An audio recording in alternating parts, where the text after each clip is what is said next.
Mesdames et messieurs, bonsoir et bienvenue au 7 Info de ce dimanche 29 novembre 2020.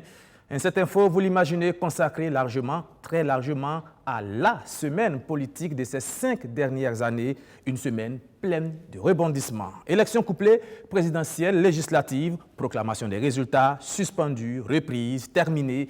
Roch-Marc Christian Kaboré donné vainqueur avec près de 58% des voix et puis l'opposition qui annonce sa volonté de contester les résultats, puis les accepte à demi-mot, félicite le président réélu et dépose un recours en annulation du scrutin devant le Conseil constitutionnel. Oui, on se paie en conjecture. Mais on va analyser tout cela et sans oublier les résultats des législatives qui ont été proclamés dans la nuit d'hier à aujourd'hui.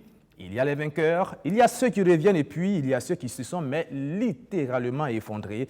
Ce qui nous amène à poser la question suivante. Allons-nous vers une recomposition du paysage politique burkinabé?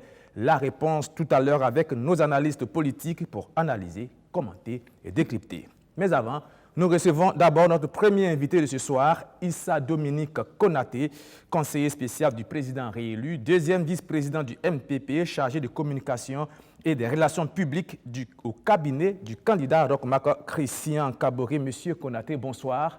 Bonsoir Hervé. Avec vous, nous allons parler de la victoire de Roch-Marc Christian Kaboré. Comment vous l'avez vécu? Quand je dis vous, je vais parler du cabinet du président, de l'équipe de campagne, de la machine du MPP. Et justement, nous allons donc écouter le président de la CENI qui proclamait les résultats provisoires ce 26 novembre, soit 4 jours après le vote. On écoute Newton Ahmed Barry. C'est Souma Kiemdoro Do Pascal, 20 158 voix, soit 0,70%. Komboigo Wendevenem Edi Constance Yacinthe, 442 742 voix, soit 15,48%. Farama Segui Ambroise, 25 783 voix, soit 0,90%. Ouedraogo Kadre Désiré. Pardon, juste Ablassé. Ouedraogo Ablassé. 51 575 voix, soit 1,80%.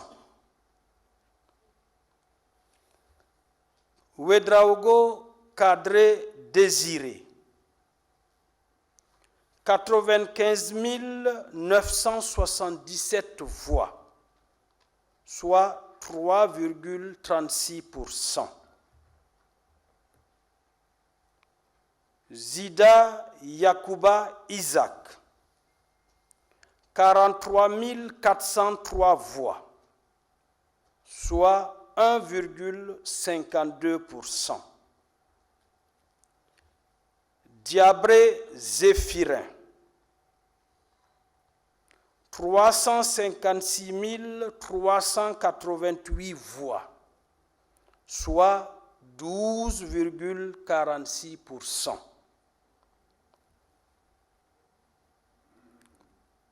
Ouedraogo Gilbert Noël de Bonne-Espérance, Goulouendin, 44 347 voix, soit 1,55%. Kaboré Roch Christian Marc, 1 654 982 voix, soit 57,87%. Soma Abdoulaye, 40 217 voix. 40 217 voix, soit 1,41%. Kam Yeli Monique, 15 124 voix, soit 0,53%. Tahirou Bari, 62 639 voix, soit 2,19%. Enfin, Tassambedo Claude Aimé, 6 449 voix, soit 0,23%. Après cette proclamation, M. Kaboré Roch Christian Marc, avec 57,87% des suffrages, est déclaré élu provisoirement dès le premier tour comme président du FASO à l'élection du 22 novembre. Je vous remercie.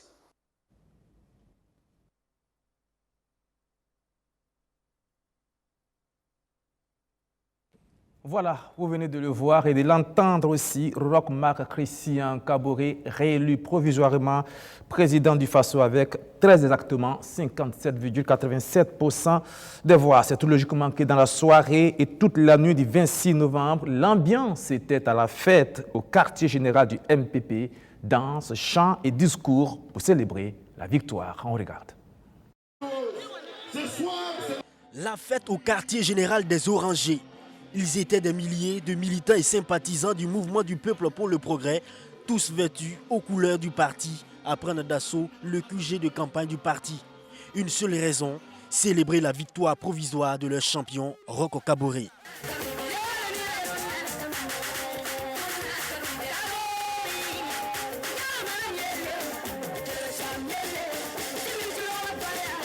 Pour agrémenter cette soirée électorale, une pléiade d'artistes burkinabés était au rendez-vous. Le directeur national de campagne n'est pas hostile dans cette ambiance festive. Sa touche personnelle a été aussi observée. Cette nuit, c'est du mythique Mataré. À l'est, à l'ouest, au nord, au sud, nous pouvons, sans nous tromper, dire que the game is over. Ce soir, nous pouvons affirmer avec honneur, fierté et assurance que Kouma Bana. Élu déjà au premier tour avec 57,87%, cette victoire est perçue ici par le MPP et ses alliés comme une victoire du peuple burkinabé. Le MPP et l'APMP et tous ceux qui ont décidé d'appuyer Roch Marc Christian Kaboré ont gagné. Mais je m'empresse de dire qu'au fond, c'est le peuple qui a gagné. Parce que Roch Marc Christian Kaboré, he is a president. L'heure est aux félicitations. L'alliance des partis de la majorité présidentielle indique que c'est une leçon de démocratie que Roch Kaboré donne à toute l'Afrique à travers cette réélection. Et justement, avec Roch Kaboré, ce nouveau quinquennat serait un nouvel engagement avec tous les Burkinabés sans exception. Les électeurs qui ont fait un choix différent, j'entends leurs préoccupations et leurs critiques. Je m'engage à prendre en compte leurs attentes. Je serai le président de tous les Burkinabés sans exclusive, dans un esprit de service, de respect et de tolérance. Dans l'intérêt supérieur de la nation, je voudrais rassurer les uns et les autres que je resterai ouvert à toutes leurs contributions pour un Burkina de sécurité, réconcilié et de développement en faveur de tous les Burkinabés. Pour ses priorités absolues, rien n'a changé. Sécuriser et donner la paix à tout le pays, la réconciliation nationale et la cohésion sociale. Les discours et la fête. Avec une succession d'artistes sur scène, L'ambiance c'est bon enfant, la nuit fut longue. Voilà, une nuit donc interminable, comme nous le dit Benjamin Kwame, qui était sur place au quartier général du MPP. Monsieur Issa Dominique Konaté, je vais vous poser une question dont la réponse est évidente, mais je vais vous la poser quand même. J'imagine, vous êtes aujourd'hui un conseiller spécial, mais aussi un vice-président du MPP, très heureux depuis 4 jours. Disons, vous êtes heureux ou soulagé ou les deux en même temps? Ben, je dois dire très franchement que je partage la joie du peuple burkinabé. De vos militants d'abord. De nos militants, naturellement, et qui sont la majorité du peuple burkinabé, tel que cela a été démontré dans les urnes. Ce que je veux dire, tout simplement, c'est de confirmer ce que le président Simon a dit. C'est une victoire du peuple burkinabé. Et nous sommes naturellement dans la partie, nous étions des acteurs. Il est difficile d'être juge et partie. Mais je pense que les multiples observateurs internationaux comme nationaux qui ont assisté à ces scrutins ont pu témoigner du caractère, j'allais dire, historique de cet événement-là.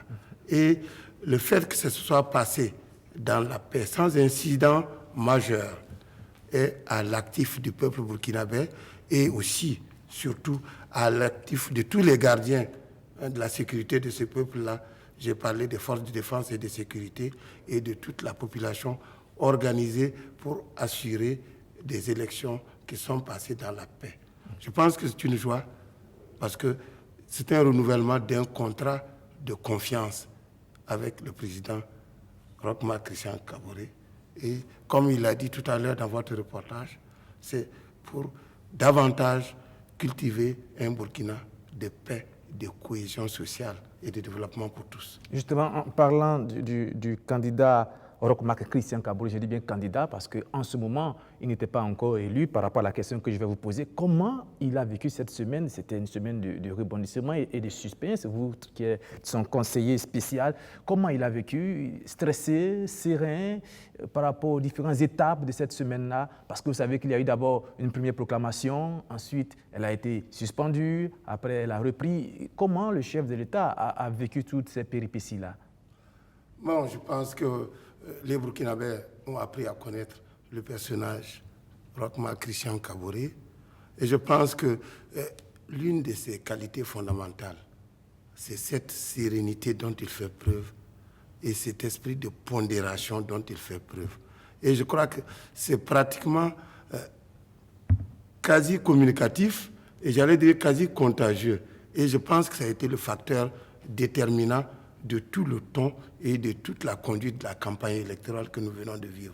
J'ai vu le président Roch Marc Christian Kaboré, je l'appelle le président parce qu'il est toujours président en exercice, même si le Conseil constitutionnel n'a pas encore confirmé les résultats, et ce dont je ne doute pas. Mais, pardon, en parenthèse, j'ai dit candidat parce qu'il attend les résultats en tant que candidat. En tant que, je suis d'accord avec vous. Allez-y, poursuivez. Vous avez décliné, j'étais son conseiller, donc il reste mon président. Tout à fait. Mais ce que je veux dire, vous vous souviendrez que cette période électorale a été marquée par des événements personnels tragiques pour le président, pour le candidat Roch Marc Christian Kaboré. Le décès de son père et également les différentes victimes qui ont été faites pendant la campagne par les forces du mal. Et on a vu un président serein qui sait dominer ses émotions personnelles pour s'attacher aux causes nationales. Et je crois que ça a été très déterminant, c'est très de caractère, de sérénité et de pondération. Je crois que ça a conquis les Burkinabés. En tant que candidat, mais aussi chef d'État, quand il apprend, par exemple, pendant la campagne, que ces 14 militaires ont été tués par les terroristes, là, comment il réagit? Il est le chef suprême des armées, président en exercice. Il réagit en chef suprême des armées. Mais il est touché quand même. Il est touché, il met entre parenthèses les compétitions électorales et il prend son bâton de commandement en chef. Et il conduit avec ses hommes les réponses qu'il fallait. Vous dites qu'il était serein durant toutes ces péripéties de la semaine qu'on vient de vivre, une semaine un peu folle. Par exemple, quand l'opposition, une partie de l'opposition, parce qu'il ne faut pas aussi mettre toute l'opposition dans le même bocal, je parle des candidats signataires de l'accord politique de l'opposition, quand cette opposition-là, le 23 novembre, fait sa déclaration et dit qu'elle ne va pas reconnaître les résultats proclamés par la CENI, là, Roch-Marc Christian Kaboré, il réagit comment? Je crois qu'il s'attendait un peu à ce qu'il y ait quelques soubresauts. Je veux dire, on a été sur le terrain. Personnellement, j'ai fait 5000 km de route et j'ai été dans les profondeurs de ce pays-là pour savoir. Et ils étaient là, les candidats aussi de l'opposition. Ils savent quelle était la réalité du terrain, des rapports de force. Donc, mais vous savez, mon papa m'a toujours dit que quand tu battais quelqu'un, là, vous ne pouvez pas l'empêcher de crier ou bien de pleurer, quoi. Voilà. Bon, ceci étant, le président Roch, je pense qu'il n'a pas été surpris par ces réactions. Vous vous souviendrez que pendant les meetings électoraux, déjà, il y avait quelques prémices qui avaient été lancées par certains candidats. Il est arrivé même au président Roch de répondre un peu par quelques petites piques pour dire, mais écoutez, si vous ne voulez plus, vous pouvez abandonner dès maintenant. Mais ça, c'est dans l'atmosphère. Mais sinon, ce qui est important à dire, c'est que le président Roch-Marc Christian Kaboré, le candidat, a défendu avec beaucoup de lucidité son bilan. Il n'a pas du tout élucidé ou éludé, comme on dit en bon français, les difficultés que le pays traverse et que le pays a connues.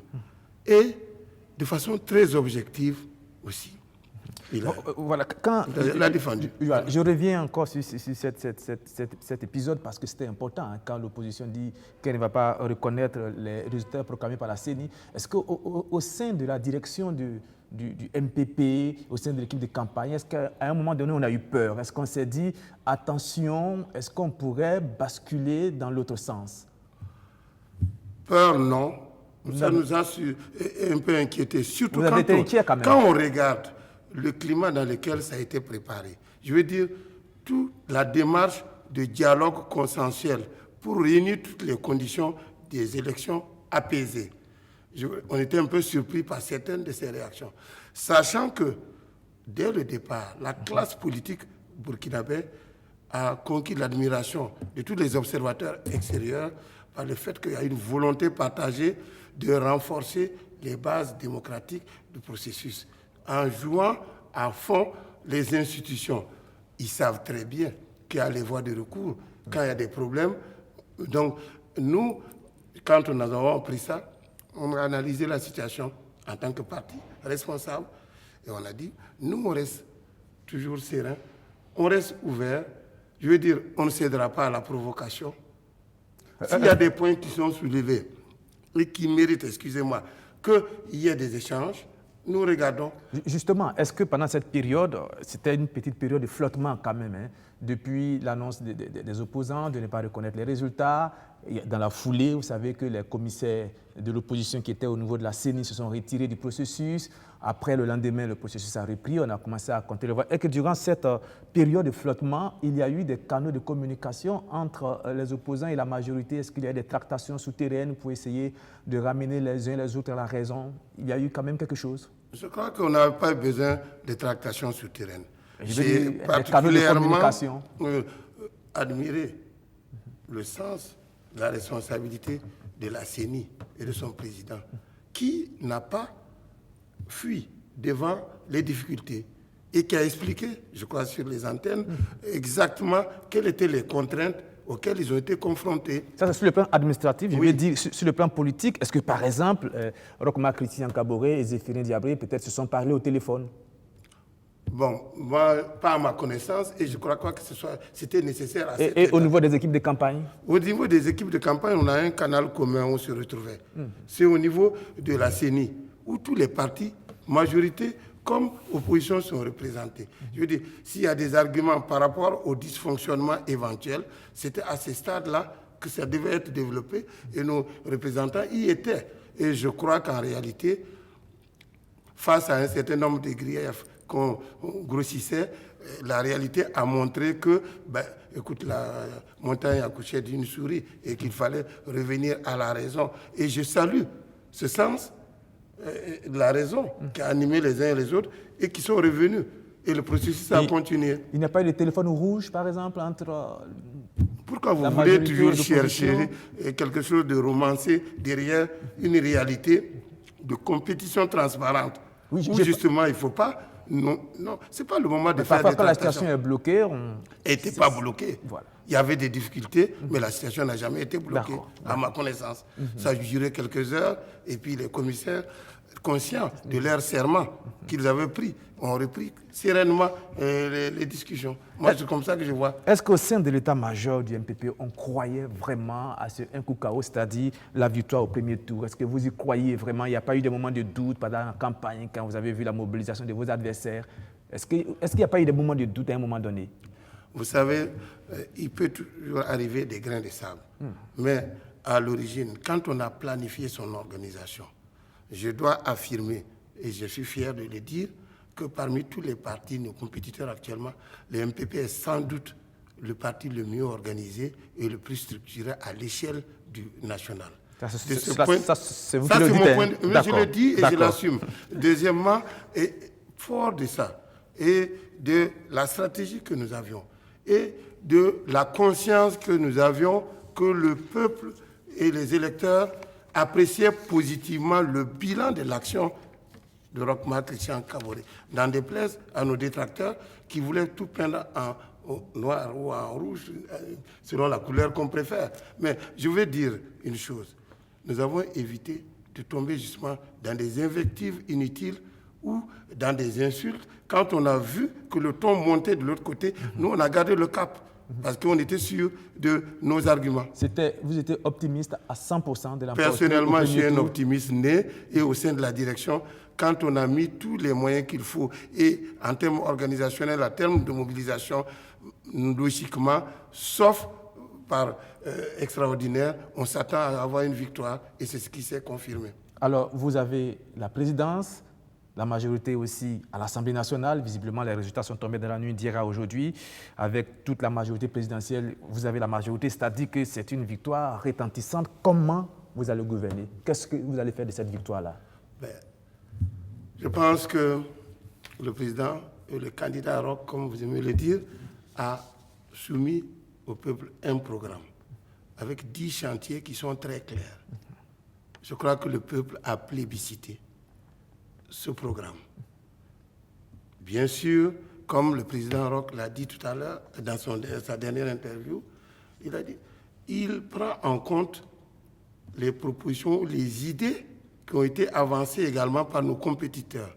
Je crois que c'est un signe d'ouverture en termes de mentalité et qui est conforme, j'allais dire, à la personnalité de Roch-Marc Christian Kaboré, tel que je le connais. Jusqu'où il pourrait aller ce signe d'ouverture? Est-ce qu'il pourrait aller jusqu'à intégrer une partie de l'opposition dans le gouvernement, s'il le désire? Ne devançons pas l'iguane dans l'eau. Je veux dire, oui. La composition... Vous êtes quand même deuxième vice-président du MPP. Je suis deuxième vice-président du MPP, mais je veux dire, pour le moment, vous avez dit qu'il y en a qui sont allés faire des recours en annulation. Attendons que tout ça là soit terminé. Si on fait une projection, M. Issa Dominique Konaté, oui, et que le président est conforté dans sa victoire par le Conseil constitutionnel, la main tendue de Roch-Marc Christian Kaboré, jusqu'où il pourrait aller? Est-ce que des membres de l'opposition, des partis de l'opposition pourraient faire l'entrée dans le gouvernement? Est-ce que ça pourrait aller jusqu'à ce niveau? Le président et le candidat Roch-Marc Christian Kaboré a indiqué clairement les chantiers sur lesquels il va appeler le peuple burkinabé à se mobiliser. Ce chantier de la réconciliation nationale, il a dit clairement qu'il y aurait dans le premier semestre des assises qui seront convoquées. Le chantier de la défense de l'intégrité du territoire, c'est quelque chose qui interpelle le patriotisme de tous les Burkinabés. Ce chantier, il est clair et net. Le reste, en termes de mobilisation, autour des programmes sectoriels, je pense que les compétences techniques de tous les Burkinabés seront mobilisés. Et même de la diaspora, surtout que maintenant, la diaspora a eu voix au chapitre. Et même l'opposition. L'opposition, tant qu'elle voudra contribuer de façon positive. D'accord. On ne rejette jamais. Quand vous construisez votre mur, là, celui qui vous apporte une brique, vous ne la rejetez pas. Absolument. Mais si c'est pour venir détruire le mur que vous avez commencé à construire, vous dites attendez d'abord. Quand vous allez commencer votre chantier, vous allez le mener comme vous voulez. D'accord. Voilà. Vous parliez de chantier. Nous allons voir cet élément, pas le discours de Roch-Marc Christian Kaboré, on en a parlé tout à l'heure, mais les grands défis, les grands chantiers qui attendent le président réélu, les grands chantiers qui attendent le président élu. On va voir cet élément et puis on revient. Réélu avec 57,97% des voix contre 53,49% en 2015, Roch-Marc Christian Kaboré, après un quinquennat, reçoit davantage la confiance du peuple burkinabé. Il rebelote pour un second mandat qui s'apparente à une seconde chance accordée par la majorité des Burkinabés. Durant le premier exercice, le chef de l'État a dû se mesurer à de nombreux défis, les uns étant connus d'avance, mais d'autres se sont glissés au travers de son chemin, comme une mauvaise surprise, l'obligeant à manœuvrer l'appareil d'État de zone de turbulence à zone de turbulence. Il faudra maintenant le stabiliser et cela passe d'abord par la stabilité sécuritaire dans le pays. Le principal défi du président Roch-Marc Christian Kaboré est bien là. Il a affirmé durant la campagne électorale, sa stratégie restera la même face aux terroristes, croiser le fer avec l'ennemi. Depuis le temps colonial jusqu'à aujourd'hui, nos ancêtres se sont battus. Ils sont morts pour la patrie.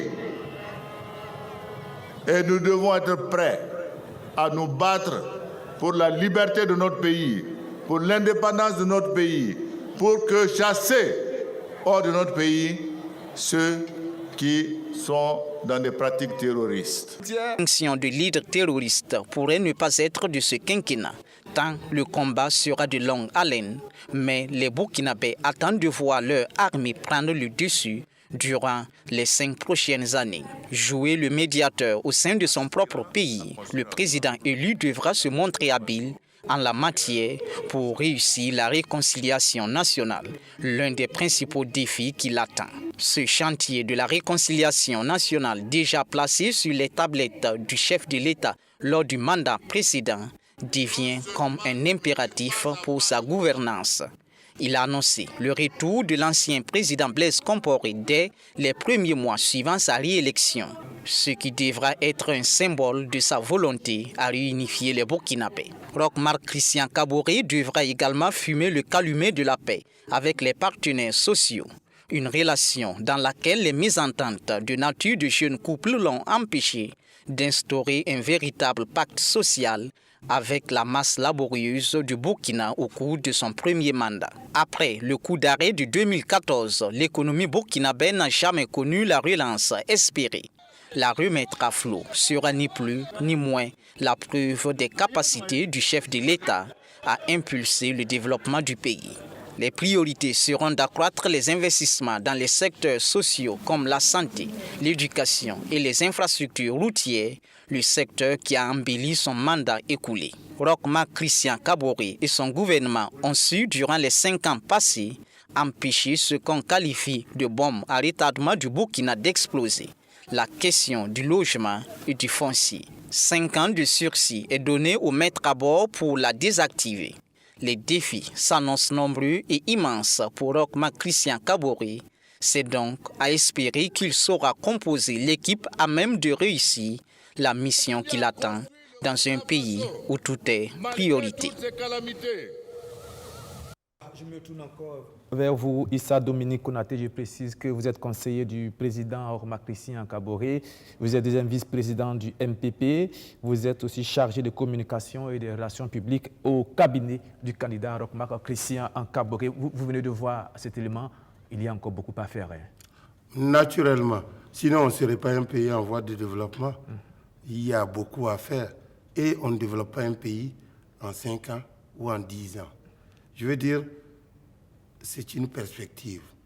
Quand on dit c'est un sursis, je ne suis pas tellement d'accord avec le terme que votre confrère a utilisé. C'est comme si, en fin de compte, il y avait quelque chose d'un peu négatif. Dire, bon, il a échoué un peu ou il n'a pas réussi, on lui donne un sursis. Mais non, Le peuple vient de montrer que... Pardon, je n'ai pas fini. Allez-y, terminez. Voilà. Pardon, terminez. Que le bilan est apprécié positivement malgré les conditions dans lesquelles ça a été fait. Il y a un certain nombre de défis qui ont été clairement déclinés par le candidat Roch-Marc Christian Kaboré. Le défi de la sécurité, c'est clair. En même temps, ça va avec le défi de l'ordre démocratique dans notre pays. Il a clairement affiché son option pour un État démocratique laïque qui ne sera pas sous la coupe, je veux dire, de certaines tendances extrémistes ou de groupes vraiment sans foi ni loi. Il a mis l'accent sur le patriotisme qui a toujours caractérisé le peuple burkinabé. Depuis son existence, depuis avant la colonisation, pendant la colonisation, la division du pays et puis la reconstitution, ainsi de suite. Il a fait tous ces récapitulatifs d'histoire pour aller chercher dans les valeurs profondes qui caractérisent ce peuple burkinabé. Et je crois que ce défi-là, c'est un défi collectif. Et il se donne les moyens qu'on puisse les réaliser ensemble. Et il invite justement les opposants ou l'opposition à le rejoindre sur ce chantier-là. Deuxièmement, sur le chantier de la cohésion sociale, de la réconciliation. Il a dit clairement, en toute transparence, il ne s'agit pas d'un débat autour d'un individu ou de 2 ou 3 individus. Il s'agit de créer les conditions sociologiques, les conditions économiques, les conditions, j'allais dire, politiques pour permettre à l'ensemble de ce peuple-là de se réconcilier avec son histoire, malgré les vicissitudes qu'on a connues. J'ai été un des acteurs, j'ai connu certaines périodes, je veux dire, de rupture, mais il faut ramener tout ça sur un tissu social burkinabé. Et je pense que Roch-Marc Christian Kaboré s'est engagé à mettre en priorité ce chantier-là à l'œuvre. Les autres éléments qui sont avancés, que ce soit au niveau économique, mais je veux dire, je suis un économiste, voilà, j'ai ce défaut-là, ou cette qualité, tout le monde sait que le développement, c'est une affaire de moyen et long terme. Il s'agit de poser les fondamentaux. Et on est sur cette voie-là. Quand on regarde le trend, c'est-à-dire les taux de croissance qu'on a engagés malgré les difficultés. Et je suis sûr qu'aujourd'hui, avec cette confiance renouvelée, je suis sûr que nos partenaires et les investisseurs burkinabés et étrangers vont avoir plus confiance à ce pays et nous pourrons démarrer dès, je veux dire, la validation, c'est-à-dire sur des chapeaux de roue, l'ensemble des chantiers qui étaient là, qui n'ont pas eu un stade de maturité et qu'on va devoir réaliser, mettre en œuvre très rapidement. Je suis très persuadé de cela. Donc, je pense que ce n'est pas, je veux dire, une nouvelle chance, un répit, mais c'est une continuité de ce qui n'a pas pu être parfaitement fait, justement, mais qu'on va mieux faire, et avec une méthode certainement enrichie de l'expérience d'un premier mandat, ou avec des contrats d'objectifs très précis pour ceux qui sont chargés de mettre en œuvre les projets. Justement, quand mon confrère Rémi Lambert-Nébié parle de ceci, et bien sûr, il parle de ce qui n'a pas véritablement marché durant le premier quinquennat. Sur le plan de la sécurité, on ne peut pas dire que ça a marché. Sur le plan du foncier, il y a encore beaucoup de choses à faire. Vous savez, nous sommes journalistes, on va à la rencontre des populations, on voit beaucoup de choses, on entend beaucoup de choses. Et il y a des secteurs quand même où il y a encore d'énormes efforts à faire. Et c'est pour cela que mon confrère dit que c'est un nouveau succès, c'est-à-dire c'est une nouvelle chance qu'on lui donne d'aller au bout de ces chantiers-là et de pouvoir apporter des réponses aux préoccupations des Burkinabés. Ce n'est pas un procès qu'on fait. Non, certainement pas un procès. Voilà, non, je comprends très bien. Réalité. Mais ce que je veux dire, oui. Non, je crois que vos éléments sont suffisamment probants. Voilà. Sur la question foncière, il a été encore très transparent avec le peuple en disant, voilà un des domaines où il y a beaucoup à faire. Il a montré en quoi l'héritage de cette gestion foncière nous a mis dans une situation complètement inextricable. Et il s'est engagé... Un héritage dont vous êtes aussi comptable.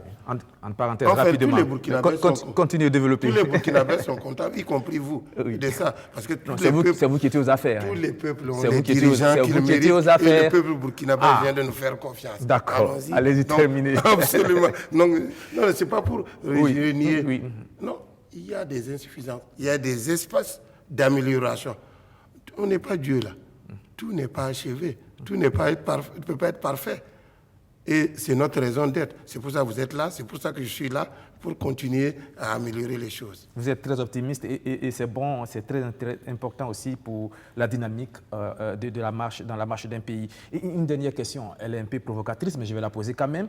C'est vrai, comparaison n'est pas raison, la réalité politique entre les deux pays est différente, les acteurs politiques aussi, mais ce sont des voisins et l'histoire, même si elle est très récente, elle interpelle. Est-ce que vous pensez à ce qui s'est produit au Mali, c'est-à-dire où 2 ans après sa réélection, Ibrahim Boubacar Keïta a fait face à une fronde de la rue qui l'a emporté? Est-ce que vous vous dites, faisons attention, il faut se retrousser les manches pour répondre aux aspirations des Burkinabés, sait-on jamais?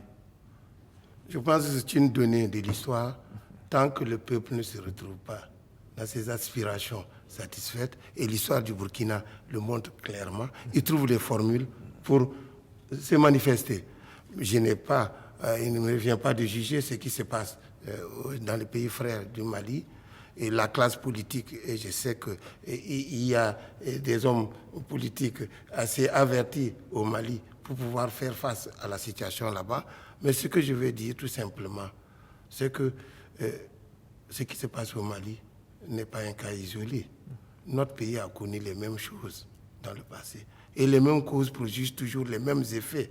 Je crois qu'il va de soi que si on regarde avec un peu de recul l'histoire de notre sous-région, de l'Afrique d'une manière générale, et les tendances et les défis qu'il y a actuellement dans le monde, ça interpelle tout un chacun à épouser peut-être les valeurs que j'ai évoquées au début, qui caractérisent notre candidat, notre champion, c'est-à-dire il faut beaucoup de sens de la mesure, de la modestie et le sens de l'écoute pour justement prendre en compte les aspirations légitimes du peuple dont on a la responsabilité de la conduite des affaires. Et de ce point de vue, cette loi-là, elle est universelle partout dans le monde, sous tous les horizons. Et je crois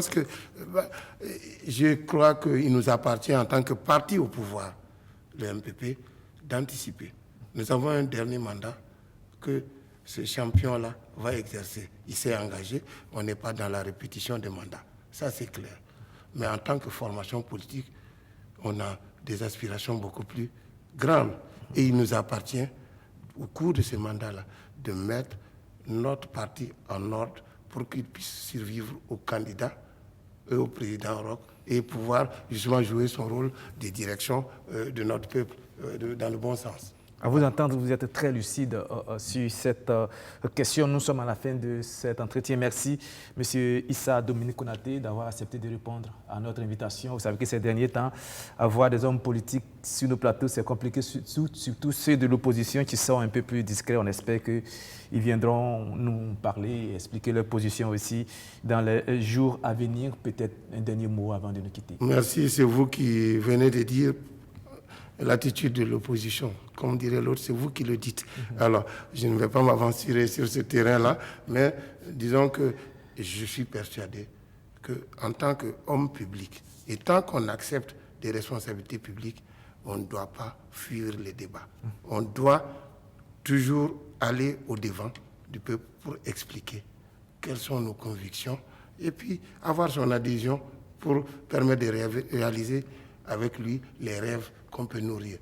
Et puis, bon, en dehors de ça, le dernier mot, c'est encore un gros merci pour les électeurs du MPP, pour l'ensemble du peuple burkinabé, pour les acteurs, nos amis de l'opposition, parce que j'en connais beaucoup là-dedans, avec qui on plaisante tous les jours, parce que ce pays-là, personne ne viendra le bâtir à notre place. Et il faut mettre un peu de côté nos petites ambitions personnelles. J'ai toujours coutume de dire que l'intérêt de la nation va au-dessus de l'intérêt des partis et l'intérêt des partis Surtout- va au-dessus de celui des individus. Surtout quand on est vainqueur. Hein. Même Merci si beaucoup. quand on Issa. avait perdu, Merci j'ai beaucoup. toujours été dans cette position. Merci beaucoup, Merci Issa beaucoup. Dominique Konaté. Je précise que vous êtes conseiller spécial du président du FASO, deuxième vice-président du MPP, chargé de communication et des relations publiques au cabinet du candidat Roch-Marc Christian Kaboré. Merci d'être venu sur ce plateau. Vous allez nous quitter. On va recevoir deux analystes et avec eux, on va évoquer encore cette période électorale. Nous allons parler notamment de l'opposition et bien dans tout cela, quelle est sa stratégie? Difficile à lire. D'abord, elle annonce qu'elle contestera les résultats proclamés par la CENI. On écoute donc le porte-parole des candidats signataires de l'accord politique de l'opposition, Tahirou Barry. Nous nous prononçons d'ores et déjà sur l'organisation générale du scrutin et à ce propos, nous exprimons toute notre consternation quant à la manière dont ces organisations ont été faites. Contrairement aux dispositions du Code électoral qui prévoit une compilation manuelle des résultats au niveau des centres communaux de compilation, CCRE, la CENI a procédé à l'annonce de résultats largement favorables à la majorité sortante sans avoir procédé à cette compilation manuelle. De manière générale, tous les observateurs sont unanimes pour dire que la CENI a failli dans l'organisation administrative et pratique des élections du 22 novembre 2020, toute chose qui nous amène à émettre de très fortes réserves sur la sincérité et la crédibilité des résultats. Entre autres faits constatés, nous pouvons relever, premièrement, la modification à la dernière minute et de manière informelle du nombre et de la cartographie des bureaux de vote retenus pour les élections. Il est avéré que les bureaux de vote prévus pour être ouverts sont restés fermés, alors que d'autres bureaux qui ne devraient pas s'ouvrir pour raison d'insécurité ont été ouverts à la dernière minute sans une concertation préalable des acteurs politiques et sans le cutus du Conseil constitutionnel comme il se devait. Or, la loi électorale prévoit en effet que tout changement à ce propos soit soumis préalablement au Conseil constitutionnel, ce qui n'a pas été le cas. L'opposition n'a tout naturellement donc pas pu participer à la surveillance des activités électorales dans ces bureaux de vote. Seule la CENI peut expliquer le pourquoi de ces changements. Tout cela a empêché de nombreux Burkinabés d'exercer leurs droits civiques. 2. L'ouverture tardive et même la non-réouverture de plusieurs dizaines de bureaux sur l'ensemble du territoire national. Un bureau a ainsi pu ouvrir seulement à 17h à Ouagadougou pour fermer ses portes à 18h. Des milliers d'électeurs ont été ainsi empêchés d'accomplir leurs devoirs citoyens. 3. Des électeurs détenteurs de cartes d'électeurs ont été refoulés des bureaux de vote du fait de l'absence de leur nom sur les listes imprimées. 4. L'absence ou le retard dans l'acheminement du matériel, dont entre autres le procès verbal, qui constitue un document essentiel de vote dans les bureaux de vote de plusieurs localités. Or, l'acheminement de ces matériels devrait avoir lieu plusieurs jours à l'avance pour être vérifié minutieusement. 5. Les erreurs d'adresse dans l'acheminement des bulletins et du matériel de vote dans plusieurs localités ont entraîné des confusions et des retards qui n'ont pas permis à de nombreux électeurs d'exercer leurs droits citoyens. 6. Le transport non sécurisé diurne sur des motos, ce qui est source de fraude dans le processus de compilation des résultats. 7.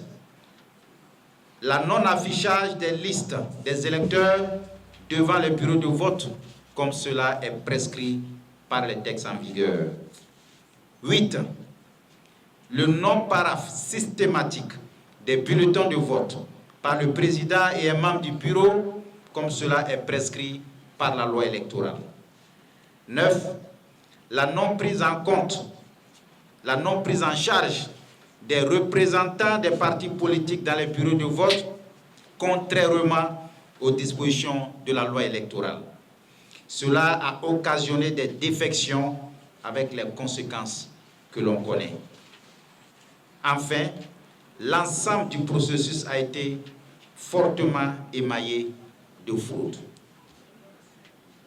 Chers journalistes, mesdames et messieurs, le caractère massif de ces irrégularités et insuffisances interpelle tous les acteurs habitués à un processus électoral mieux élaboré.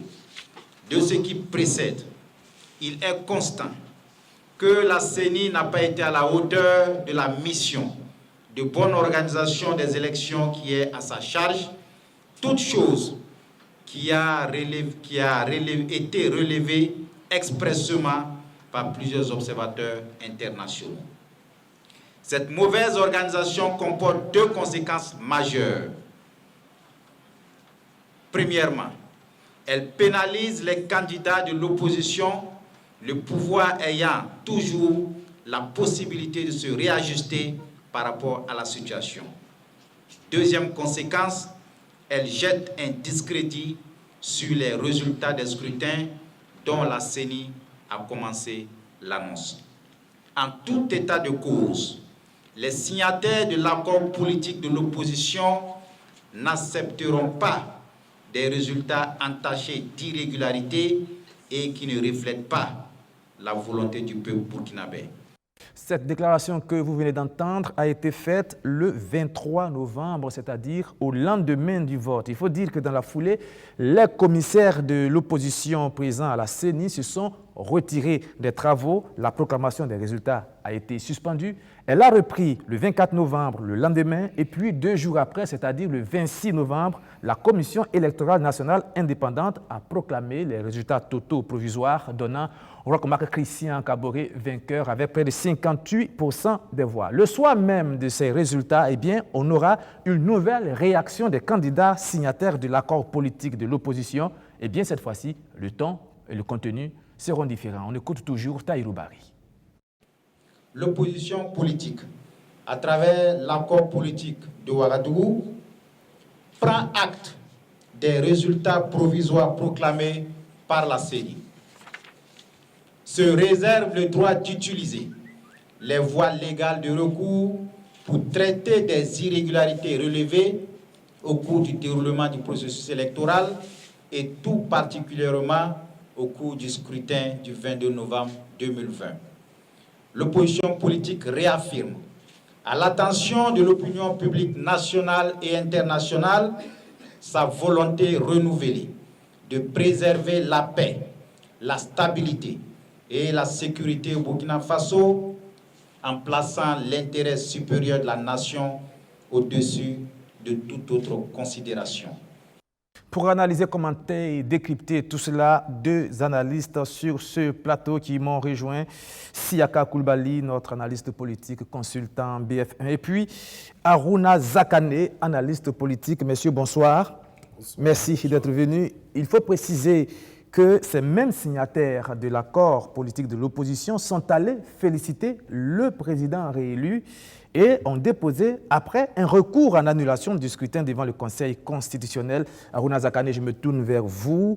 On félicite le vainqueur pour sa réélection, puis on demande l'annulation du vote. Je me tourne vers vous et je vous demande, est-ce que vous y comprenez quelque chose dans la stratégie de l'opposition? Alors, avant tout propos, je vais vous remercier pour l'occasion que vous nous donnez d'analyser cette situation politique dans notre pays. Il faut dire que le Burkina Faso a été un tant soit peu sous les projecteurs du monde politique à l'occasion de ce double scrutin organisé le 22 novembre dernier. Alors, moi, ce que j'ai retenu de ce scrutin est qu'il y a eu réellement beaucoup de de tripatouillage, il y a eu trop d'échecs à ce niveau. J'ai tout de suite soutenu la déclaration de l'opposition qui a donné beaucoup d'arguments et de preuves qui tâchaient réellement les résultats de ces élections.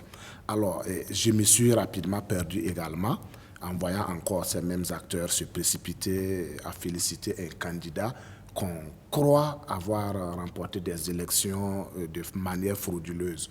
Et moi, je dirais que c'est un jeu qui est dangereux pour la politique du Burkina et également même pour cette opposition parce que nous sommes dans le monde politique à la recherche de la confiance du peuple.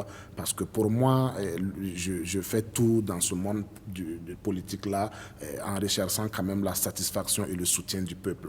Alors, lorsque vous devez poser un acte, il faut aller avec certitude. Il faut poser l'acte après avoir beaucoup réfléchi. Alors, s'il faut prendre des démarches et se limiter en cours de route ou bien ne pas quand même tordre un peu, comment on appelle, votre chemin, en réalité, on se demande, mais c'est à quoi que cette classe politique joue. Il fallait au moins patienter après que les recours soient déposés devant quand même les autorités compétentes et patienter jusqu'à la validation définitive par le Conseil constitutionnel avant d'aller féliciter le candidat gagnant. Alors moi, ce que j'ai déploré, c'est le double jeu joué par l'opposition et je voudrais encore une fois de plus éveiller cette classe politique-là à faire très attention aux actes qu'elle pose parce que ça peut les rattraper et c'est très dangereux. D'ailleurs, pour une vie ou une carrière politique. Séka Coulibaly, quand le chef des filles de l'opposition politique félicite le président réélu, proclamé par la CENI, tout le monde dit que c'est une belle leçon de démocratie, oui, mais après, on dépose un recours en annulation de ce même scrutin. C'est quand même extraordinaire, on s'y perd un peu. Est-ce que vous y comprenez quelque chose quand même? Oui, je crois que comme beaucoup de Burkinabés, on a tous été mis devant les faits accomplis et surtout devant l'incompréhension de cette attitude à plusieurs vitesses que l'opposition nous a servi lors de ces événements. Et tout le monde le dit, on aurait pu peut-être attendre l'achèvement des procédures, d'autant qu'eux-mêmes, finalement, se sont apaisantis sur ces procédures-là.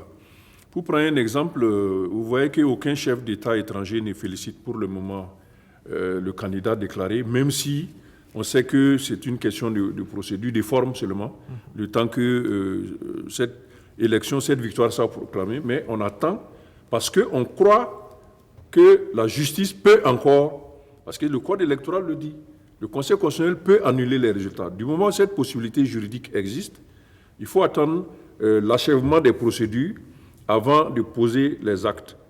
Au demeurant, aller féliciter le candidat qui a été élu n'est pas une prescription de la loi, c'est un acte de fair play politique.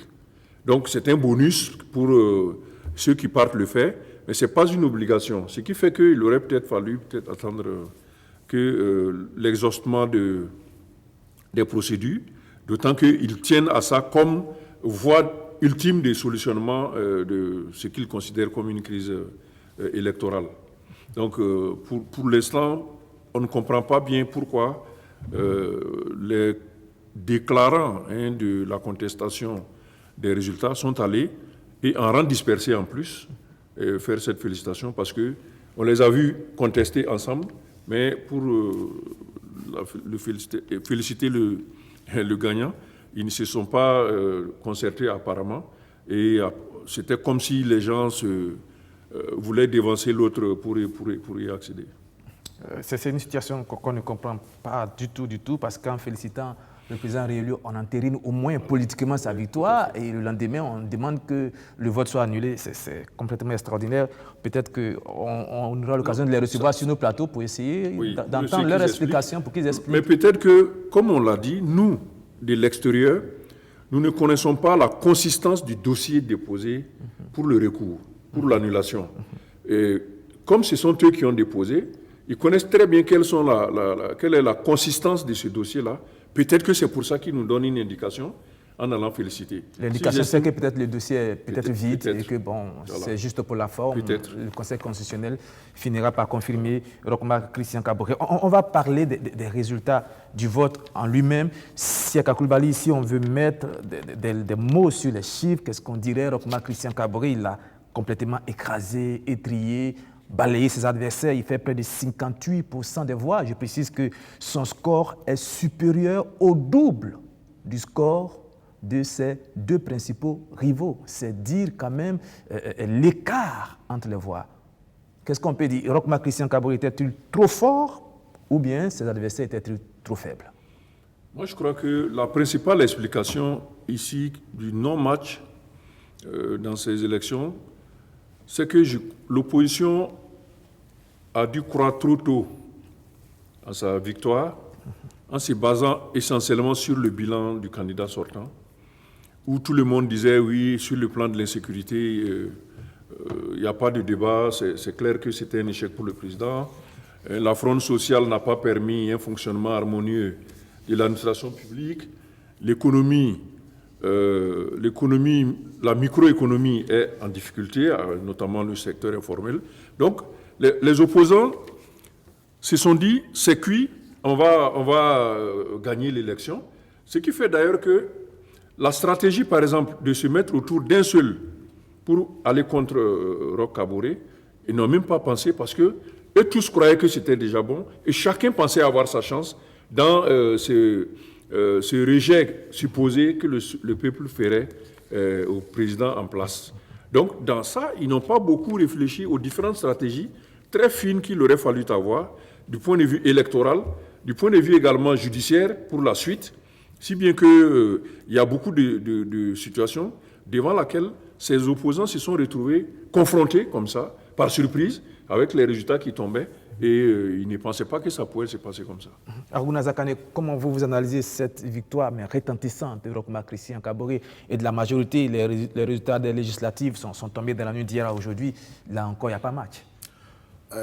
Moi, je ne vais pas aller sur la même vision que Siaka Coulibaly. Oui. Parce que moi, en tant que technicien politique, ces résultats m'ont d'abord pincé le cœur. Parce que ce sont des résultats qui reflètent la bassesse de la démocratie du peuple burkinabé d'abord. Pour un président qui a eu un mandat tout entier et durant lequel tout n'a pas été rose et qui remporte encore des élections de cette manière, je me demande qu'est-ce que le peuple burkinabé cherche en réalité sur le champ politique. Il fallait au moins se faire respecter pendant ces élections, en essayant au moins de mettre un suspense, parce que conduire des candidats au second tour, c'est pour les avertir qu'en réalité, vous avez eu du mal à choisir entre les deux afin de mettre devant les faits réels celui qui passera au finish. Alors, c'est pour dire que du moment où nous savons comment est-ce que ce peuple a bavé durant les 5 dernières années, comment le peuple a quand même supporté des coups et qui se lève encore. Parce qu'il faut retenir, même s'il y a eu des irrégularités, retenons qu'en toute sincérité, le peuple a également offert sa voix à ce candidat.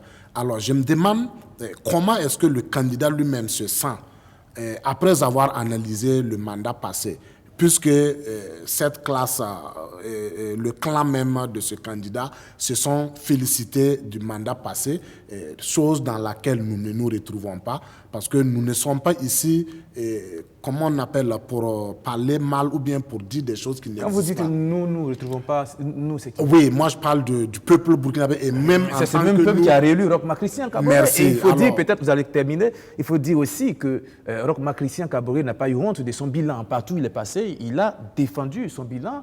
Il a parlé des hôpitaux qui ont été construits, des écoles, des routes, et il a dit on n'a pas tout fait bien, mais donnez-nous encore une chance, on va continuer à faire mieux. Et c'est sur ce bilan-là qu'il a été réélu. D'accord. Si je pars sur l'aspect technique de la politique, vous savez que la politique elle-même consiste à mettre en exergue les problèmes de la masse. Et pour ces problèmes de la masse, moi, j'ai scindé ça en deux grands plans que j'ai nommé le plan minimum et le plan maximum. Le plan minimum, d'ailleurs, dans lequel nous pouvons peut-être retrouver l'éducation fulgurante, une santé pour tous, le logement et la sécurité. Si je prends juste ces 4 axes sur le plan minimum, aucun Burkinabé ne me dira que nous avons eu quand même une satisfaction sur le plan minimum. Alors, si ce plan minimum n'est pas quand même satisfaisant, je ne dirai pas ou je n'accepterai que personne dise qu'un mandat a été un succès pendant que la bavure était au rendez-vous et c'était bien visible. Alors, moi, ce que je déplore, c'est le fait que le peuple va choisir un dirigeant et se lever encore pour un temps soit peu en train de contester comme si on leur avait imposé ce dernier. Et je crains fort parce que lorsque ces choses-là arrivent, il faut l'observer avec tact parce que c'est un peu dangereux. Nous avons vu ailleurs comment ça s'est passé.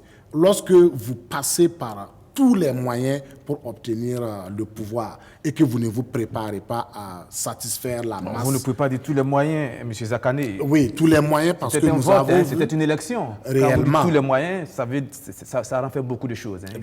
Mais vous convenez avec moi que tout était mis en place pour arracher le pouvoir. Je dis arracher. C'est le terme, et moi, c'est l'expression que j'ai pu employer dans ce contexte. Et quand vous voyez la force de frappe libérée, mais c'était inédit. C'est le jeu de la démocratie.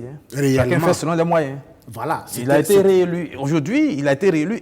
Et tout ce que vous soulevez, je le comprends, mais c'est justement la question que je vous pose. Comment expliquer alors, avec tout ce que vous soulevez, la victoire, ma foi, écrasante, claire, sans suspense, au premier tour de Roch Marc Christian Kaboré? C'est cette analyse-là que je vous demande de faire. Mais je vous ai parlé du niveau de la démocratie du peuple burkinabé.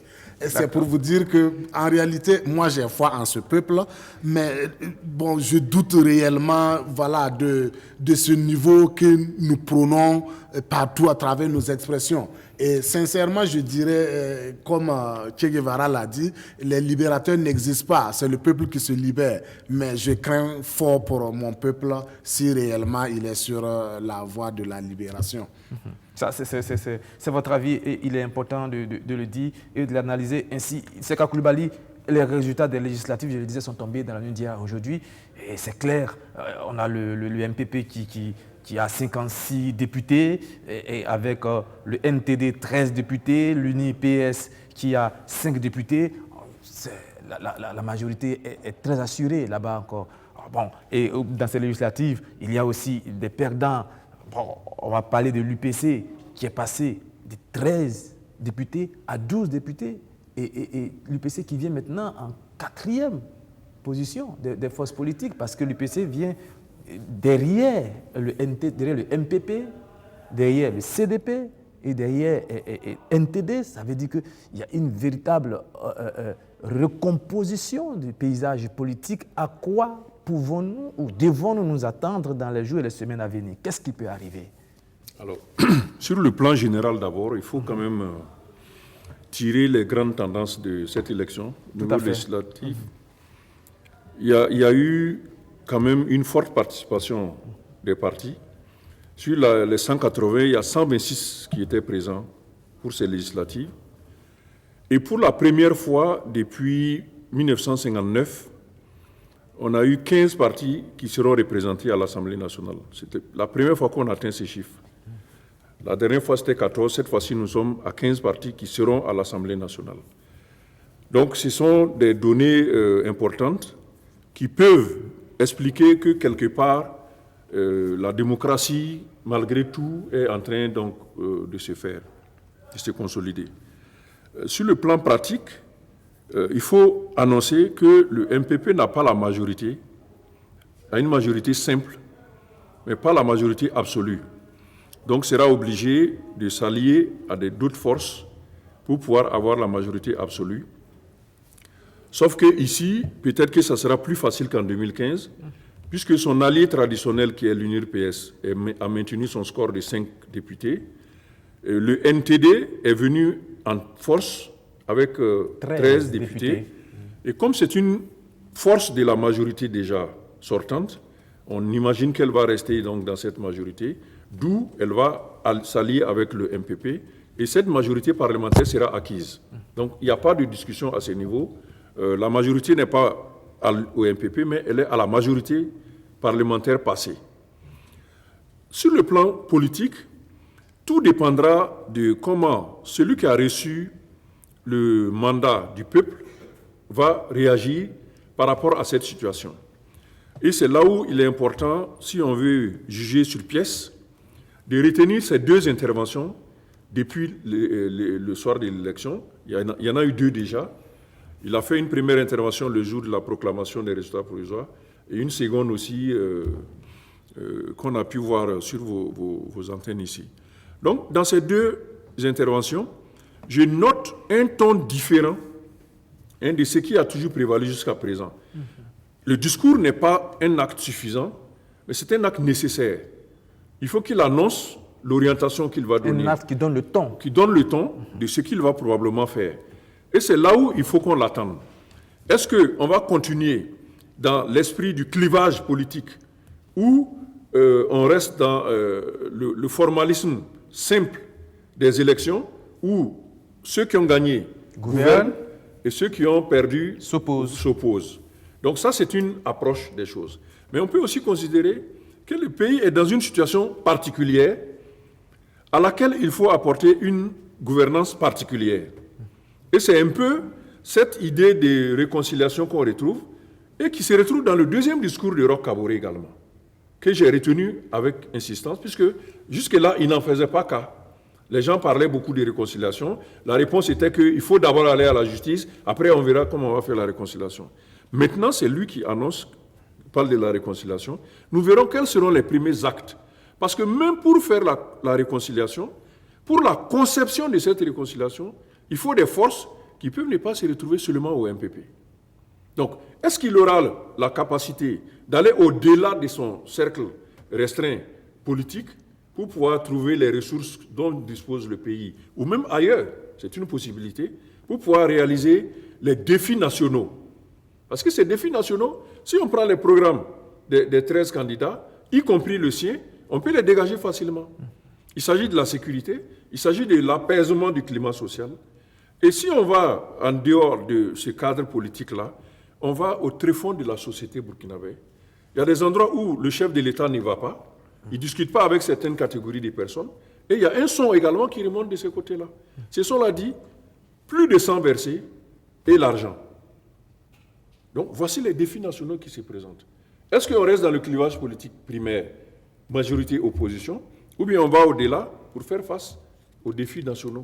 Et là, il faudrait donc que l'inspiration continue avec le candidat élu pour qu'il puisse se prémunir des accidents politiques et prémunir le peuple burkinabé des lendemains difficiles également.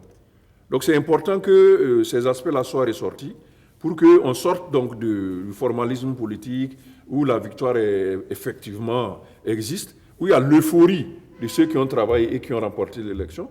Mais les défis sont là, et il faudrait y faire face de toute façon. Et quand on entend le chef de l'État dans son discours, il penche plutôt vers le rassemblement. Voilà. C'est ce que je suis en train de dire. Moi, en tout cas, les deux interventions qu'on a pu voir, il y a de l'espoir dedans.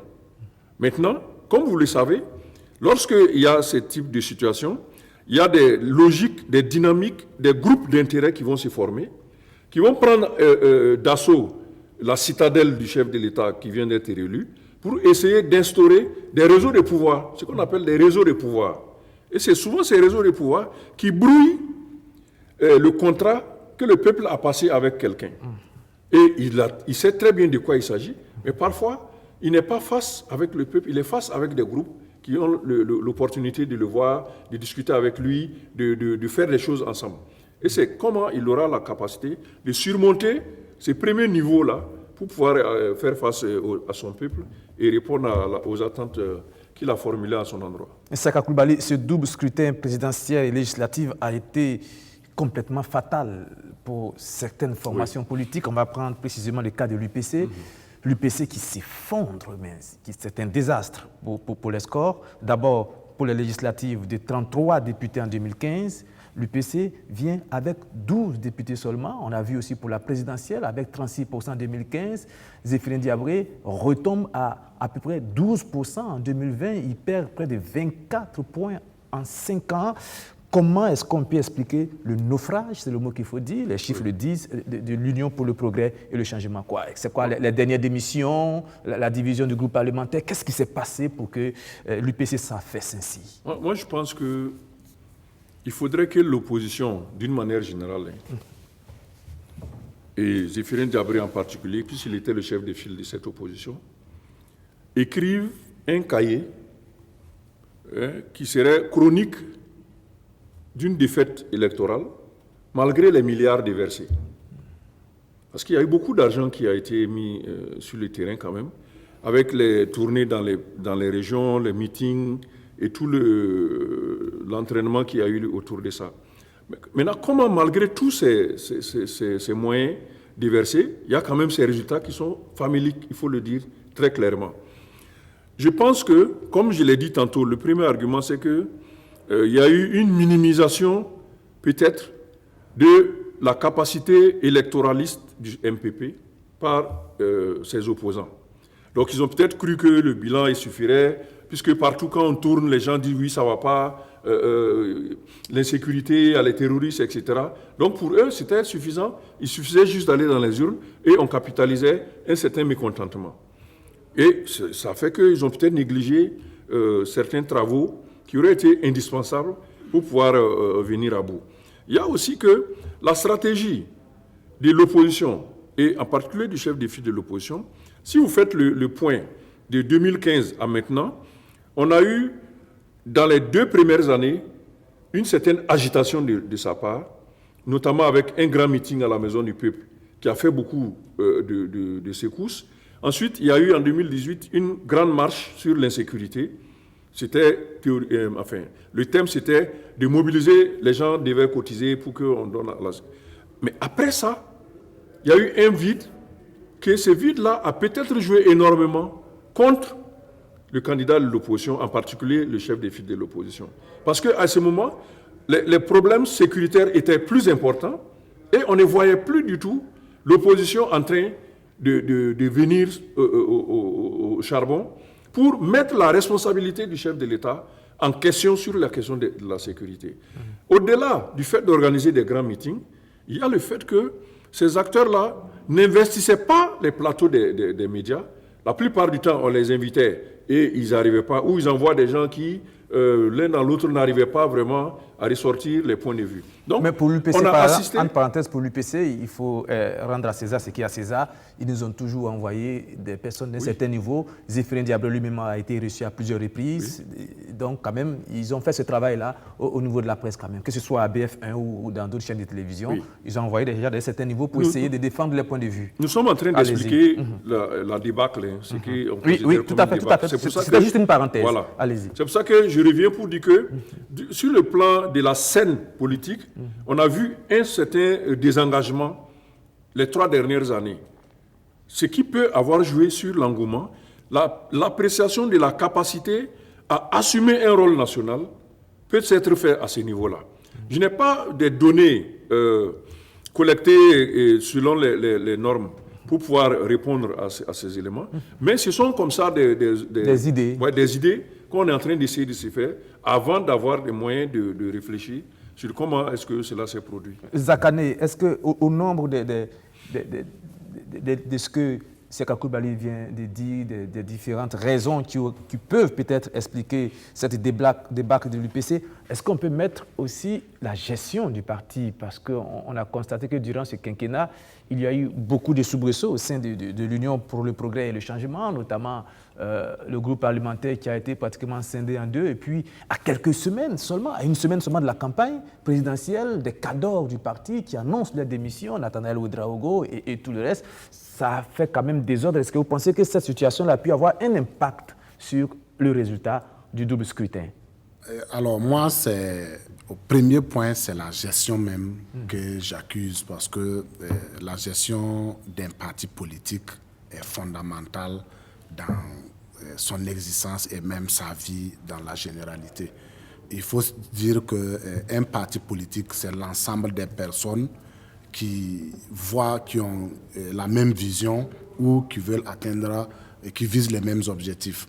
Alors, si entre-temps vous vous retrouvez avec des visions différentes et des objectifs différents d'ailleurs, il faudra encore repartir à un dialogue ou à un consensus encore qui va vous ramener sur les mêmes pieds d'égalité. J'ai remarqué d'ailleurs avec la division de l'UPC au sein de l'Assemblée, ce qui a donné UPC-RD. Alors, il fallait noter qu'il y avait certains points de divergence avec les députés qu'ils ont nommés frondeurs et même ceux qui restaient. Il paraîtrait que ces gens ont exprimé leur volonté d'apporter leur touche à la gouvernance et que voilà, le président du parti s'y opposait.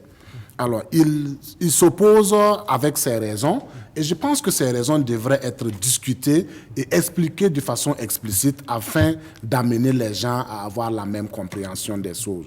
Mais lorsque vous prenez des décisions dictatoriales, lorsque vous prenez des engagements sans consulter la masse, et je crains qu'en réalité, il y ait à un moment donné une toute petite rébellion au sein du parti. Et moi, je pense que c'est ce qui a prévalu. Lorsque ces hommes ont manifesté leur envie de se séparer de l'UPC en ajoutant RD à leur parti pour juste rester encore à l'Assemblée, j'ai vu qu'il a manqué une communication.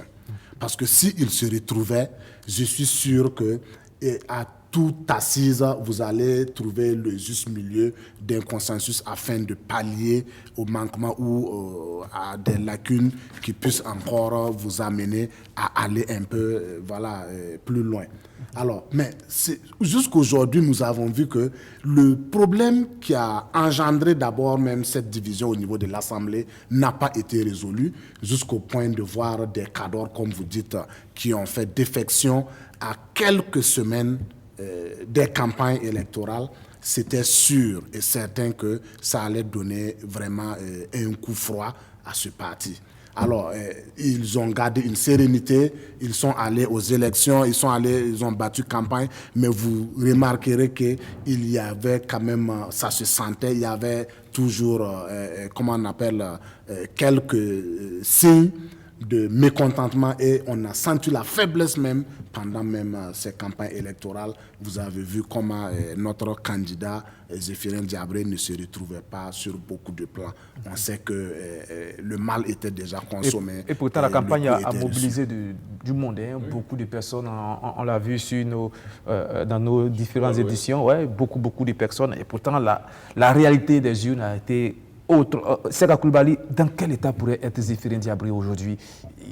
Déçu, dépité, il se pose des questions peut-être, son avenir politique, qu'est-ce qu'il va faire en plus? Est-ce qu'il va continuer de rester dans l'opposition et comment, avec quel pouvoir, ou est-ce qu'il envisage peut-être de collaborer, en collaborant de griffe avec la majorité? Ça c'est humain, il sera forcément déçu.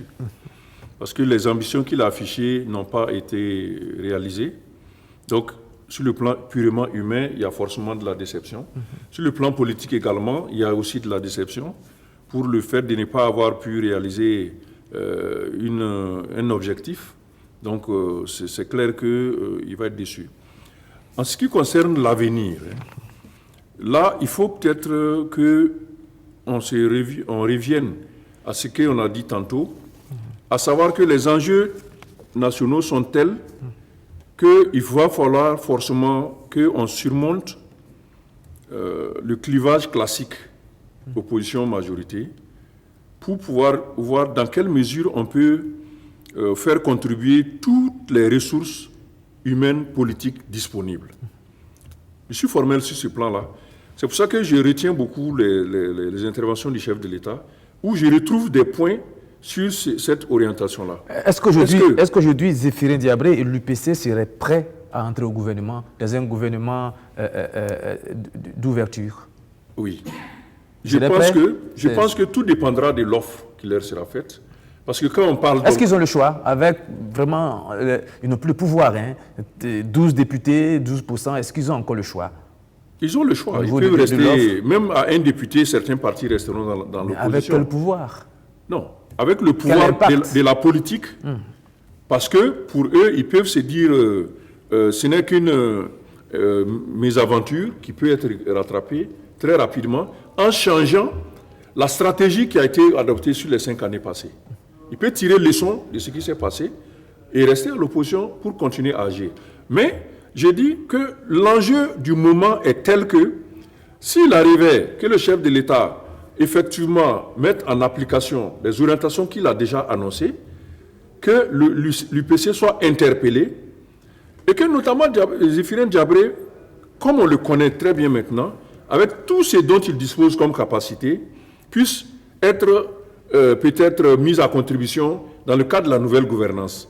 Concrètement, il y a des dimensions sur lesquelles il peut apporter beaucoup. On a vu que le programme qu'il a fait, c'est un programme très détaillé qui a été, disons, budgétisé et même modélisé. Ça, c'est une capacité de programmation qui peut être mise à contribution, notamment dans la mobilisation des ressources extérieures. Et le rôle de Zéphirin peut être important à l'extérieur, parce qu'il est vu comme une figure de l'opposition jusqu'à présent, et ça peut être capitalisé. Ensuite, il y a quand même des étapes qu'il va falloir franchir. Comme on vient de sortir des élections, c'est difficile comme ça que le chef de l'État appelle un peu partout des gens pour venir composer un gouvernement. Ce qui veut dire que pour pouvoir aller à un gouvernement où l'UPC pourrait faire partie, il faudra forcément qu'il initie un dialogue politique minimum qui permette d'avoir la base politique sur laquelle il va peut-être ouvrir le gouvernement. Alors, on va parler, on est en train de finir, on va parler rapidement du CDP.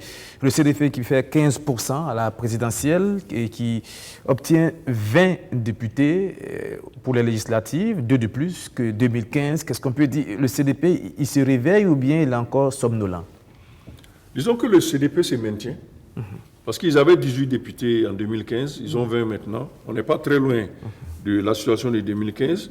Cela veut dire que c'est un parti qui a résisté aux turbulences qu'il a traversées et qu'il se maintient comme une des forces politiques, la deuxième maintenant, dans le pays. Et ça peut aussi donner des ambitions à ces partis qui peuvent maintenant, comme ils vont probablement assumer le chef de file de l'opposition, selon la loi qui régit cette institution, il peut en faire une base politique pour régénérer totalement son terrain qu'ils ont perdu en 2014. Donc là-dessus, il faudrait compter sur le CDP pour jouer un rôle politique, mais la limite pour le CDP, c'est que c'est un parti qui, jusqu'à présent, a démontré une image de parti plutôt électoraliste et de gestion du pouvoir, mais qui n'est pas très enclin pour la lutte musclée, où il y a beaucoup de manifestations, un peu comme le PDCI en Côte d'Ivoire. Donc c'est peut-être ça qui peut minimiser un peu le travail que le CDP pourrait... Logiquement, le CDP devrait être le chef de file de l'opposition politique. On verra ce que cela va donner. Est-ce qu'il y a des chances, peut-être, que le CDP aussi veuille entrer dans un gouvernement d'ouverture? Tout est possible. C'est possible? Parce que, comme on le dit très souvent, le CDP et le MPP ont la même base politique. Comme des frères siamois. Voilà, le même ancrage. Donc, les rapprochements pourraient se faire, même si dans le passé, on sait qu'il y a pas mal de dossiers qui existent entre les deux groupes, mais c'est possible de les surmonter. C'est là où l'intelligence politique doit intervenir pour voir quels sont les mécanismes qu'on peut mettre en place pour faciliter cette recomposition de la classe politique pour la gouvernance nouvelle. Rapidement, l'UNIPS qui fait 5 en 2015, 5 en 2020, l'ADF-FDA qui fait 3 en 2015, 3 en 2020. Comment on analyse ces résultats? Sur place. Du surplace. Du surplace. Ces partis n'ont pas progressé, en particulier l'UNIPS qui a quand même été au gouvernement 5 ans avec deux ministères, qui auraient peut-être pu partir de cela pour s'étendre un peu plus. Surtout que l'image de Sankara, Thomas Sankara, qui est la pierre fondatrice de l'UNIPS, a été très présente les 5 dernières années. Surtout, les 2 dernières années, on a beaucoup parlé du sankarisme, on a beaucoup fait référence au sankarisme, on a fait appel à l'esprit de la révolution, etc. C'est en ce moment que l'UNIR aurait peut-être pu capitaliser son historique et gagner un peu plus. Malheureusement, ils sont restés au même stade. Bon, ce n'est pas mauvais, mais ils ne sont pas allés plus en avant. Pas vainqueur, pas perdant. La DFRDA, rapidement. Oui, la DFRDA aurait pu bénéficier du fait que l'un des cadres de la scène politique nationale, je veux évoquer Feu Salif Diallo, n'étant plus là, et comme c'était lui qui partageait son électorat dans le Yatenga avec la DFRDA, il aurait pu peut-être profiter donc de cette absence-là pour reconquérir un certain électorat.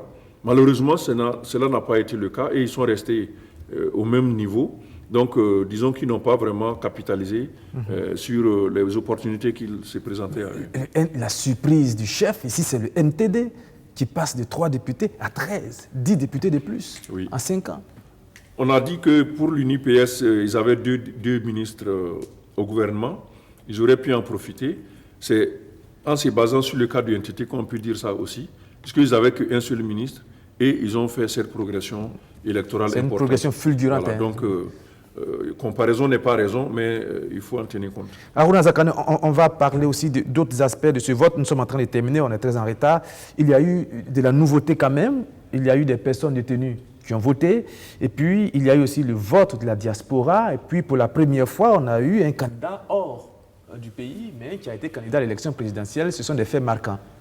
Oui, il fallait effectivement qu'on parle de ce grand absent de ces élections couplées à la personne de Yacouba Isaac Zida. Alors, nous savons très bien que cet homme qui s'est révélé depuis la transition a montré ses ambitions politiques. Il a toujours montré cette bonne volonté de venir au service de cette nation.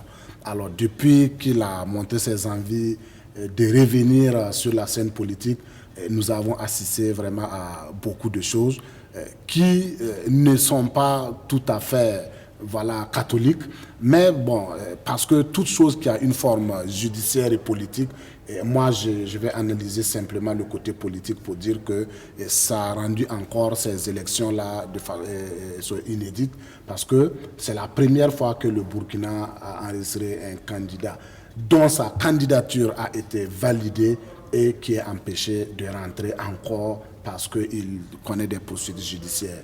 Alors, si je dois rentrer au fond de ce dossier, je pense que ça va encore valoir une autre analyse. Donc, je vais peut-être me limiter là pour aborder, comment on appelle, le vote des détenus de la diaspora. Oui, chose qui n'a pas donné beaucoup, qui n'a pas eu une influence sérieuse sur ces élections parce que nous savons bien que, comment on appelle, l'enrôlement au niveau sur le plan international à l'étranger n'a pas donné suite aux distances même d'ailleurs qu'imposaient les lieux d'enrôlement, ou bien d'ailleurs que ça n'a pas intéressé parce que c'était une première expérience que les gens vivaient. Alors si vous prenez qu'on appelle le vote de la diaspora dans sa généralité, vous trouverez que ça n'a pas influencé beaucoup sur les résultats. Encore celui des détenus, c'était également moindre parce qu'il fallait avoir des détenus qui ont été enrôlés, qui détiennent encore leur carte d'électeur,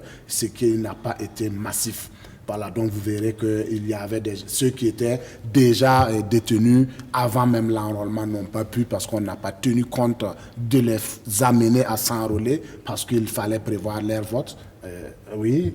Voilà. Ce que vous dites, c'est que ce sont des aspects qui sont purement symboliques. Oui, c'est symbolique. Mais peut-être qu'ils donnent le ton pour d'autres...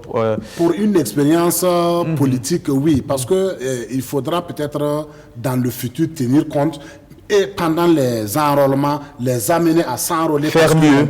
Faire mieux. Mais c'est déjà bien pour une première. Bien sûr, parce qu'on prévoit qu'ils vont voter. Et à l'étranger, essayer de faire des lieux d'enrôlement de proximité. Parce que j'ai comme l'impression que c'était seulement les ambassades qui étaient ciblées, alors que vous savez qu'il y a des pays où nous avons des ressortissants qui sont à des centaines de kilomètres des ambassades. Et ça, c'était pas également rose pour quelqu'un que nous supposons qu'il est allé ailleurs pour chercher une vie rose, que vous voulez encore qu'ils dépensent pour aller s'enrôler et dépenser pour aller encore voter, je pense que c'est lui demander trop. Seka Coulibaly, rapidement sur le rôle de la CENI, la Commission électorale nationale indépendante, dans ce vote. Dans les élections? Oui.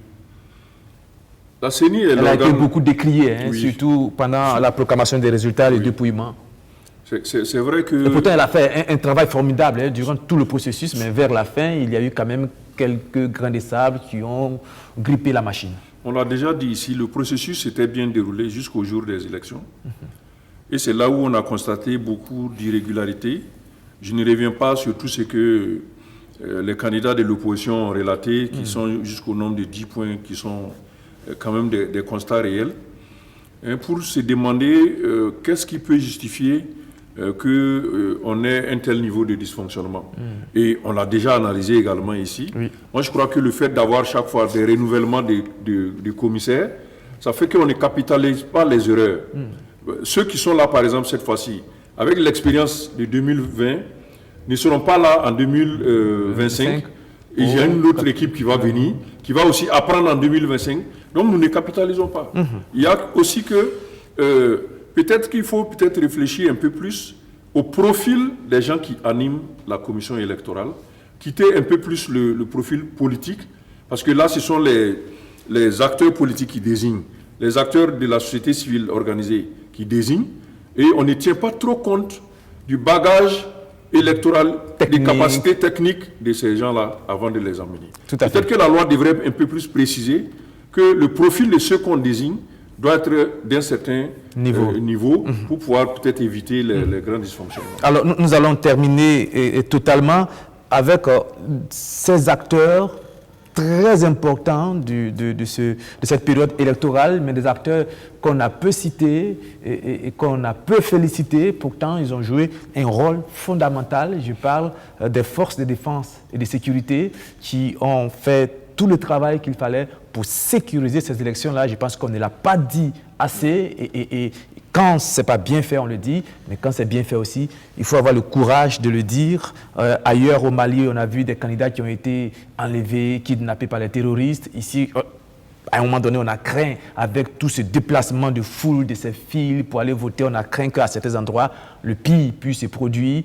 Mais dans l'ensemble, nos forces de défense et de sécurité ont joué un rôle fondamental, important, et il faut le dire, il faut leur en savoir gré. C'est vrai, c'est leur mission, mais il faut leur en savoir gré tout de même. Seka Coulibaly, rapidement votre réaction sur cette question et puis on termine.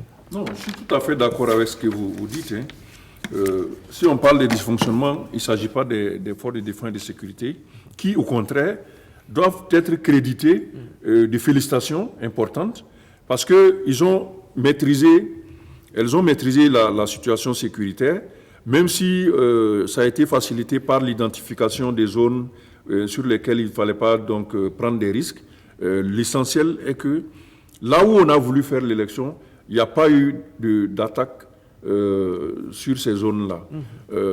Seul pendant la campagne, l'attaque qui a eu lieu, mais là, ce sont bien nos forces de défense et de sécurité qui ont été attaquées. Il faut dire que finalement, c'est le seul point positif, totalement positif, du dispositif des élections. On a entendu certains endroits où il y a eu des menaces et la CENI a été obligée de fermer les bureaux de vote. Tout le monde comprend ça. Mais dans l'ensemble, il n'y a pas eu d'attaque ouverte le jour des élections. Et ça, c'est à mettre au crédit des forces de défense et de sécurité. Et il faut le dire bien haut et fort. Oui. Voilà, nous avons essayé de faire le tour de cette semaine électorale qui a été palpitante et puis faite de rebondissements. C'est cela aussi la vie de la démocratie dans un pays. Les choses se sont bien terminées en fin de compte. Seka Coulibaly, c'est la démocratie qui gagne et puis c'est le Burkina Faso aussi qui entame encore une nouvelle partie de sa vie, une nouvelle dynamique. Mesdames et messieurs, merci à vous de nous avoir suivis tout au long de cette semaine. Merci pour votre fidélité. Vous étiez là pendant la nuit électorale, la longue nuit électorale jusqu'à 3h, 4h du matin, le lendemain. Vous nous avez suivis jusqu'au bout. Merci encore pour votre fidélité. Nous allons encore travailler pour essayer de vous satisfaire. Je vous dis au revoir sur ces mots.